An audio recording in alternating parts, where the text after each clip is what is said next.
Hello everybody, my name is VTech Guy here. I am alone today for tonight's Impact Wrestling review, and it is Impact Wrestling because in the words of Bruce Pritchard, TNA is dead. It's been a good run. It's been a good Billy Corgan era, I guess you could call it that, for 6 months. Dixie Carter's regime, anybody else in between really. But now we are on to the Impact Wrestling era.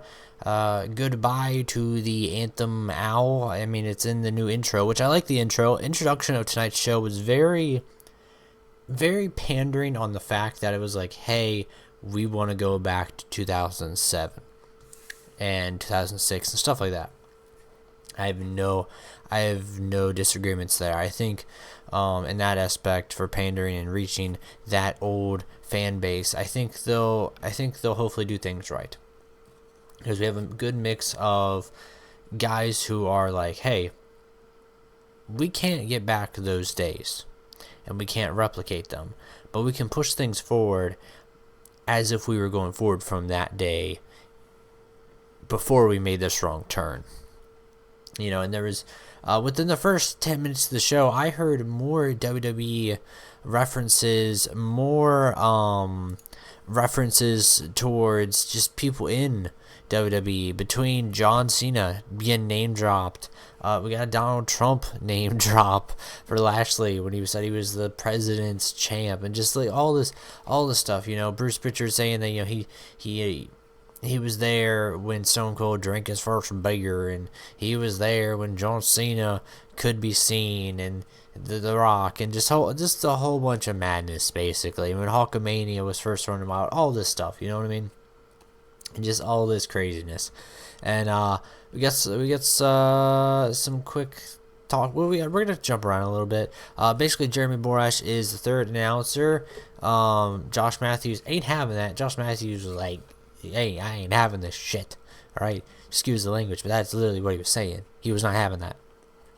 So they get into it. They got into it all night, which I thought was fantastic. We got Jim Ross mentioned just everything in the world happened on Impact tonight that did not happen previously. That was like we gotta move around this obstacle. You know what I mean? So I think in that aspect, it was very, very interesting, and we can see where the new guys are getting their time to shine. We had Caleb Conley taking on Marche Rocket, taking on DJZ, taking on Braxton Sutter with Allie. Sutter wins. I'm completely for that. I think it was great. Laurel Van Ness did her little thing at the end where she was crying and still in the wedding dress. It's great. They had a little, they very tiptoed around things, and then they were like, F it, screw it. You don't give a damn. Like it was very blunt in some aspects, and I applaud them for that also. So here's where that took a turn in terms of like Mike Bennett and Maria, you know, saying stuff like that. Galloway basically was like, oh, he doesn't exist anymore. Whereas guys like Mike Bennett and Maria, they were like, oh, emotional distress, they're gone. And then you had an announcer who was like, oh, I thought their contract, and then they would get cut off. It was very, very great, very well put together, very comedic and yet smart marky at the same time, to be like, oh, we can't say that, we can't just tell them that, just stuff like that. So you know what I mean.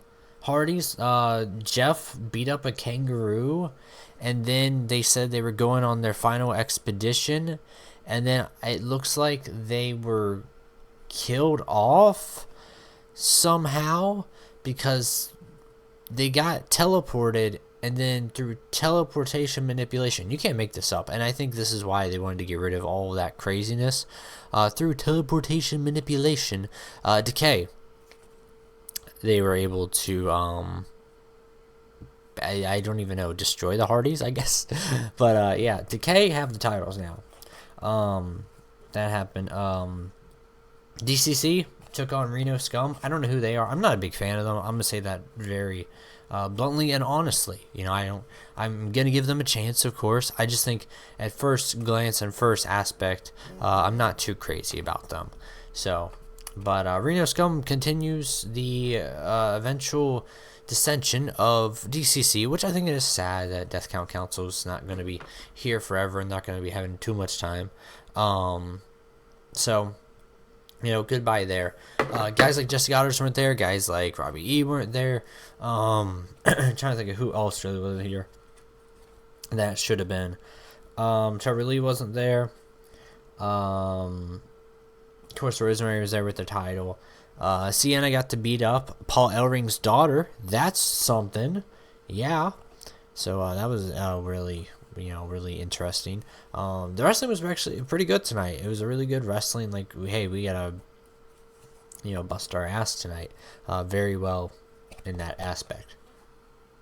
And in another aspect, let's talk about okay, I guess we'll just jump to the big one. Del Rio, Alberto El Patron, came out after Bruce Pritchard was like, Lashley's my champion. He's the president's champion. He's the destroyer. Yeah, all that crap. Alberto El Patron came out. EC3 was like, what about me? And then they were basically like, screw you, EC3. You're part of that horrible era. And I think this is where, sadly, EC3 might get pushed aside. Sad there, but it just matters on what their vision is and what their explanation is towards this.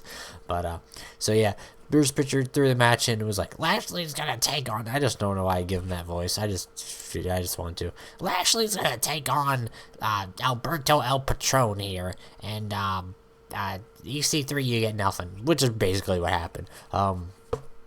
So before that, we got Dirty Dutch Mantel, of course, came out with the whole Zeb Culture thing, and he played the stick of like, okay, here's AJ Styles, Samoa Joe, Bobby Roode, Harry, like it's just everybody who did great in TNA, you know what I mean? Now is in WWE and whatnot. So just all that stick. I don't blame him. I think it was great, and you love Dirty Dutch coming out in that scooter, Mexican Americans, that, We the People, Jack Swagger and everything. And at the very end, he ends it, he's like, now it wouldn't be a Dirty Dutch promo unless I told everyone to rise. Put your hand firmly over your heart and say with me, we the people will make Impact great again. It's so freaking good. I feel like there was so much good here. And I hope we keep on writing it out. I hope it gets on better and better through these taped episodes. Because I'll say with last tape episodes, it was going up, and it just dropped. I think that was the sad thing. I think that was just the sadness of it. But hopefully we'll keep on going forward with these tapings. So we'll just have a good steady incline. You know what I mean? We won't have just a drop one week. But, so good week this week, and we ended, we had Davey and Eddie, they fought, yeah, that happened. Cody was like, I want to face Moose. Moose was like, or Jeremy Borash was like, Moose is in Japan, yeah, that was a thing. Yeah, big one, Alberto Patron, he wins the Impact title, first night. Do I disagree with it? Yeah, it's great, it's great for the viewership. Of course, I'm a big Lashley fan. I think Lashley brings legitimacy to the title, which is why I so much disagreed with the Josh Barnett feud. But I just, sadly, like I said, Cody Rhodes isn't reliable to be in this position of the world title. I would love for him to be World Impact Champion by now, because I think he has that legitimacy and that power. Where EC3 is kind of getting pushed to the side. Galloway got thrown to the side and just left.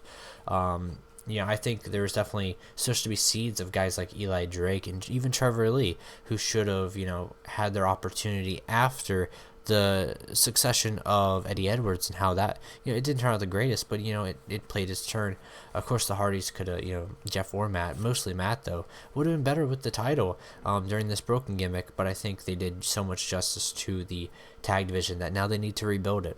So, but Alberto Patron, he'll be a very interesting champion, I'll say that. So, on my alone review tonight of Impact Wrestling, rest in peace, TNA. I can never call it TNA ever again. I don't know what I'm gonna do. I have so much TNA merchandise, and I gotta go get a giant owl and throw it in here. But I'm gonna give it a solid 9.5.